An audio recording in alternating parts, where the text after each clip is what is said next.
Hi everyone, I'm here with my friend Tara. Her and I go way back a couple years ago. Probably longer than we'd like to admit years ago. But yeah, Tara was in the school that I student taught in. So it's been, probably close to 12 years. I would say Yeah. that we've known each other, and I learned so much from Tara when I was in my school, learning all about all of the things, and I know she's grown in her experiences as well over the years. So we actually met up at a conference this past year, and we kind of reconnected a little bit more and shared more about some of these reading strategies that could be super helpful for you. So Tara's here to talk all about shared reading strategies, which is near and dear to my heart, that I feel like I keep pushing and pushing and pushing for lots of different teachers to use because it is so meaningful. But before we get into that, I want Tara to introduce herself. So why don't you go ahead and tell us a little bit about yourself and your experiences? Hi, everybody. I am Tara Hansen. I've been a special educator for 14 years. So I guess it was about 2 years in that Heather came and student taught at the school that we were at. 8 of those years was in a self-contained high school classroom for students with autism. Early on in my experience, I had some incredible opportunities with some amazing educators in the field. I got we had a big school or district-wide PD from Caroline Muzzlewhite, and then she actually came to my classroom, and I was able to see her interact with my students and learn from her. She kind of up-leveled and started that spark and fire in me to make literacy experiences really meaningful for my students.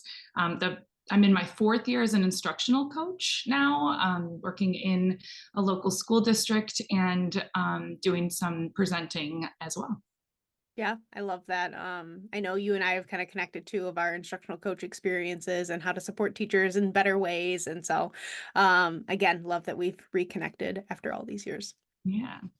Before we get into it too much, let's break down what is shared reading for anybody who may not be as well versed or understand what a shared reading experience could be. Sure. Shared reading is a research-based instructional practice, really focuses on reading with students, not so much the reading to students. Mhm. This is something that we have all done in our lives, whether you're a teacher or a parent or an aunt, whatever. We've Mhm. all done shared reading. So some of this is going to sound super familiar, and there's going to be some different words maybe that you haven't linked with all of these behaviors that you've already done, and the strategies that you're using that you didn't even know you were.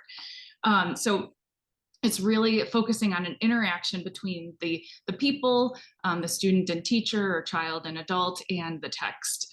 The Commission on Reading in 1985 said that shared reading is the single most important thing, that activity that leads to eventual success in reading. So I know that was 1985. It still Mhm. proves to be true. There's so much research out there that points to the fact that this needs to be happening regularly, daily, multiple times a day. And then when you think about our students with significant disabilities, they're not getting those experiences as often as their peers are. Mhm. So we really, really need to be sure that we're implementing these strategies throughout the day. Yeah. And why would we want to use shared reading with our students? What do we know about it? So it's modeling how to make meaning from print. And if we are thinking especially about that stat that I just shared, that it's like a foundational component in that future success in reading. I mean, we know literacy is one of the most important life skills that Mhm. any individual could possess. So we need to be making sure that shared reading is a part of literacy instruction for our students. It's maximizing interaction and engagement, supporting communication, social skills, concepts of print. Those there's so many skills that you can target in a shared reading activity. Yeah. Can you share some specific strategies that maybe we can use and implement like tomorrow in our classrooms? Absolutely. So the CAR, capital letters, it's an acronym like everything in special education. Yep. Follow the CAR is the first strategy that you would start with, especially when we're talking about our emergent learners. And those are emergent learners are students who if you answer no to any of these questions, if they can identify most letters most of the time, engage and interact during shared reading, do they have a consistent means of communication and understand that print has meaning? So if the answer is no to any of those, that's an emergent learner. And they are the ones who especially need this shared reading and some other daily emergent literacy strategies. Mhm. And that can be, an emergent learner can be any age and in any disability, whatever. Mhm. But we really want to start with following the CAR as the strategy with them during shared reading. So that stands for comment, ask for participation, and respond, or repeat and respond.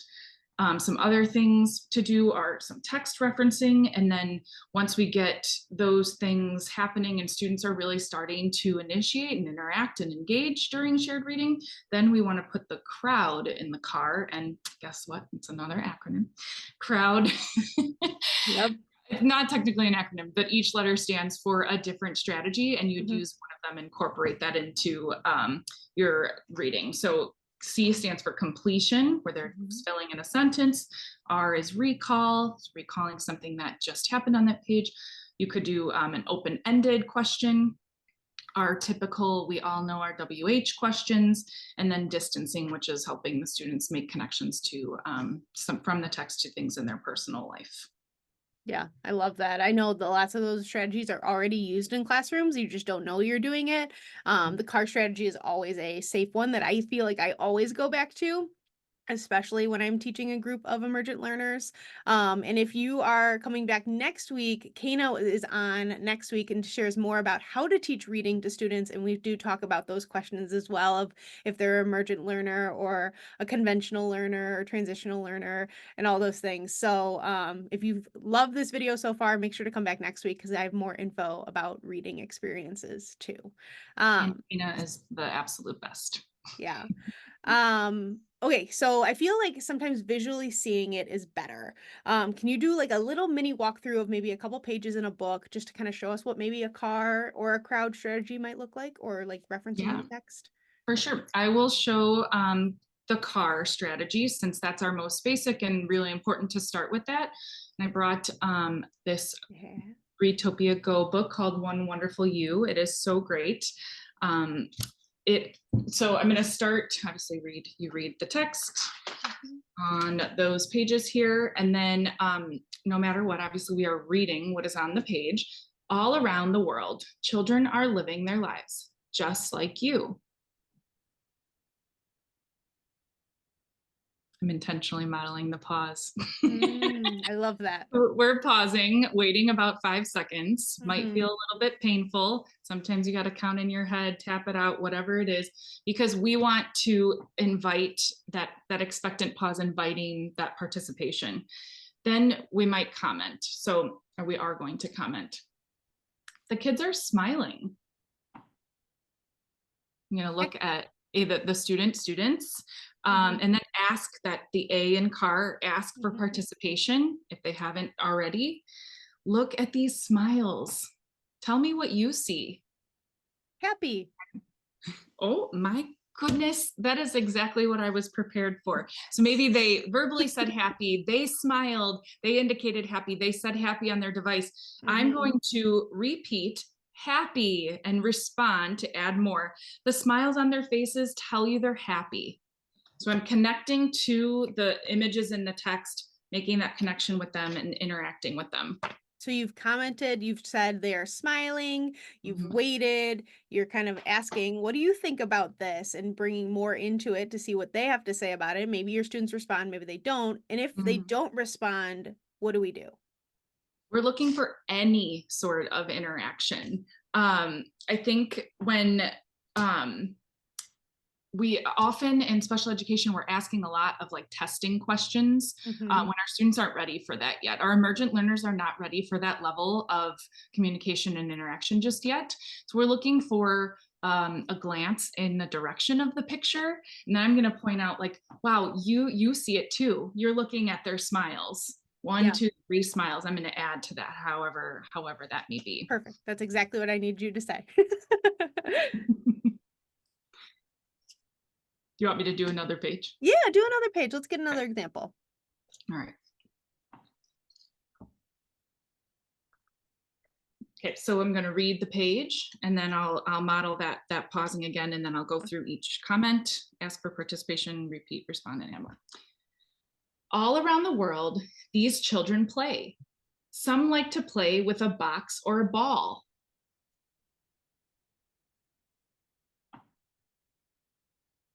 Ooh, a ball.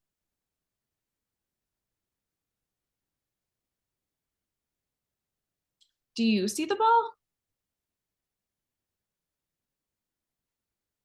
I see you looking at the ball. This child likes to play with a ball. Love that. That's awesome.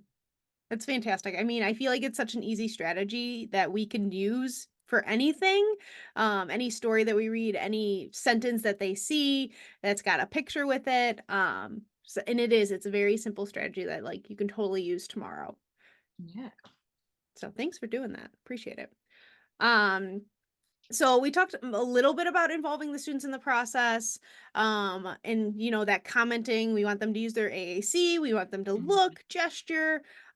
Is there any other way to involve the student in that process? Maybe do they select what they want to talk about in the picture or anything like that? Yeah, so if a student is starting those interactions and making comments and they're noticing and they're already interacting, you might not do car for long. Then you might want to put the crowd in the car and then start working on some deeper language communication and literacy skill interaction there. But one thing to involve students before you even start is to make sure that you have a library or a selection of books for them to choose that are of interest to them. So you're looking for really high interest topics, something that they're going to want to sit with you and read. You want to make sure it's accessible, so your students with low vision or blindness are able to listen to the story in either read to them or from an audiobook or some sort of other on an iPad or something.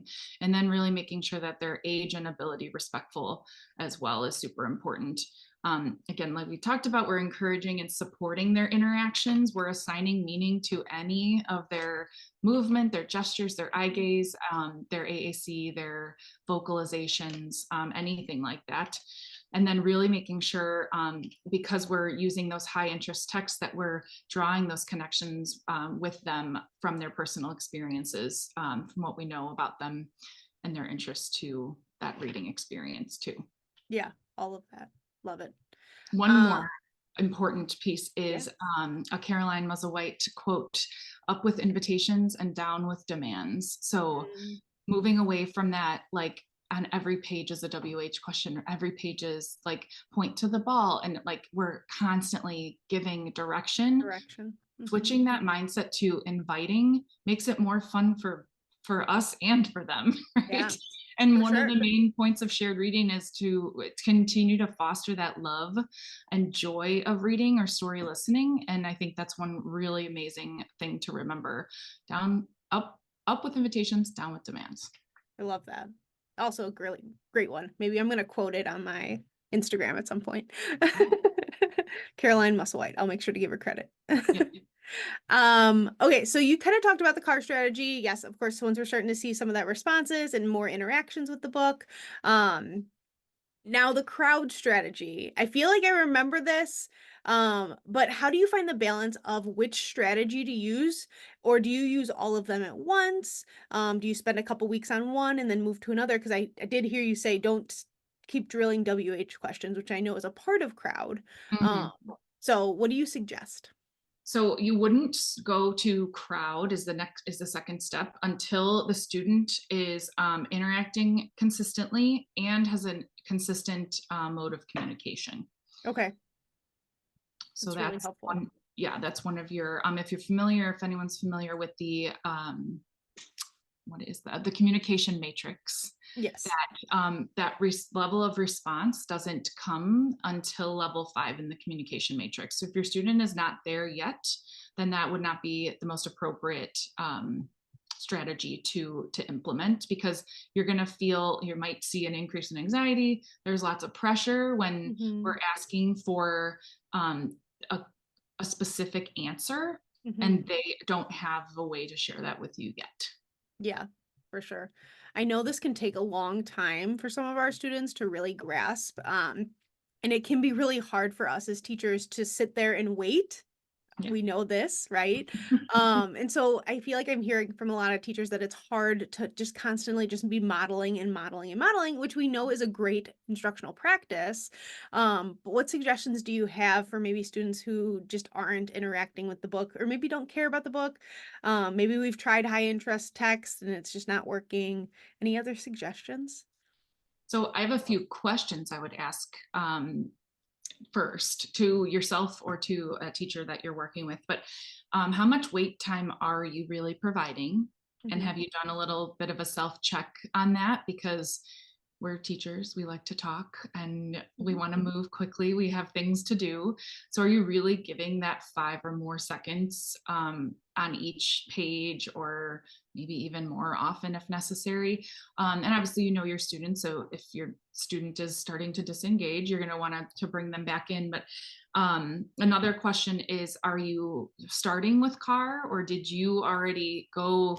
You're putting the crowd in already too soon, and you're creating that tense kind of feeling for the Yeah. student where this isn't something I want to be doing right now. I'm not able to interact in this way. So those are two things to really kind of do a self check at first. And then I would just recommend that continue to use the car, invite participation, continue to invite, continue to model, assign meaning to any communication interaction. I know a lot of teachers do not feel successful unless they have that like data. Like, Hmm. okay, they answered, like we read and they answered three multiple choice questions, but they're not getting them right. They must not understand.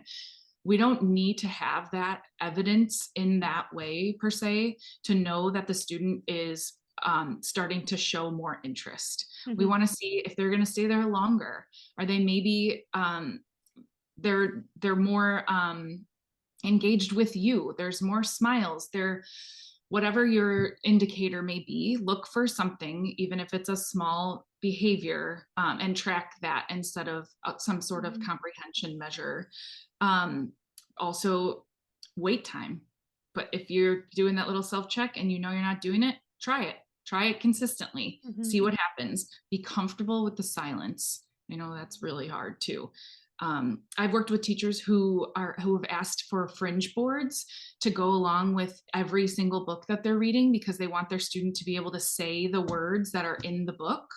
Hmm. And I mean, through a lot of conversation and deeper understanding and looking at some research, that's not necessary. When that board goes away, too, that student doesn't have access to those words anymore. Hmm. So we want to make sure that they're using their mode of communication, that we're using that for modeling, and they're able to use that to interact with the text. Yeah.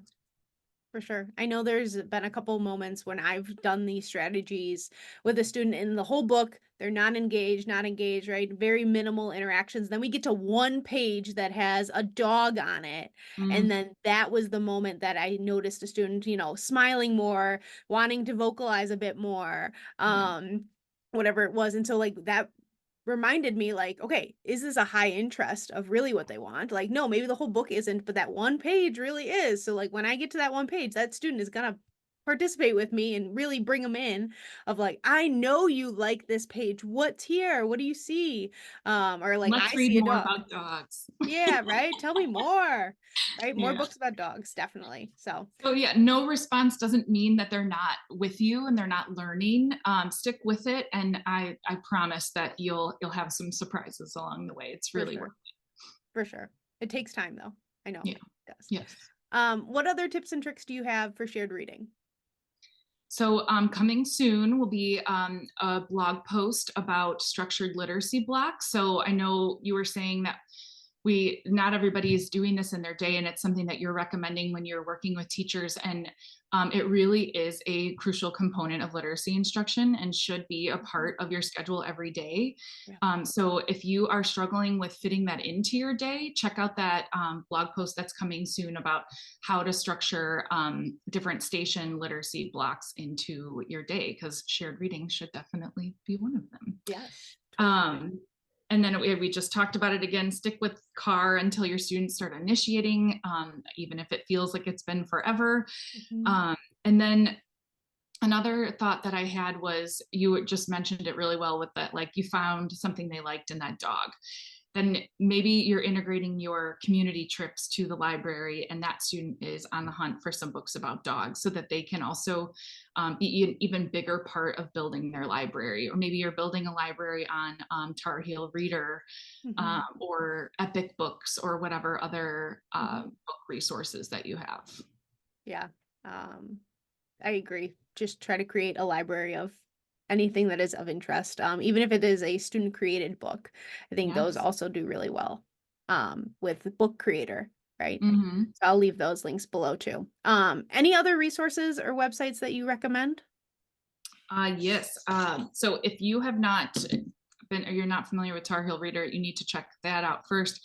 And they have another website called Hmm. sharedreader.org, where they have modules and they are absolutely incredible. I highly recommend if you are interested in learning more about shared reading or any part of emergent literacy that you go check out those modules.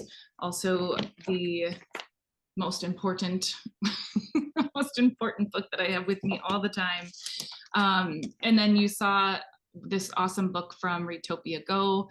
Both Readtopia and Readtopia Go are comprehensive literacy programs that include a ton of more information about the importance of shared reading, and they even give you scripts. So each page of the book comes with a script for how to guide. So if you're kind of confused on how to follow the car or the crowd, it's really scripted out there very nicely for you. Yeah. Awesome. I will make sure to leave all the links below. And if you have any questions, you are welcome to comment as well. If I don't have the answer, I'll find Tara to get you the answer. But thank you so much for being here. This is so informative. Thank you for having me.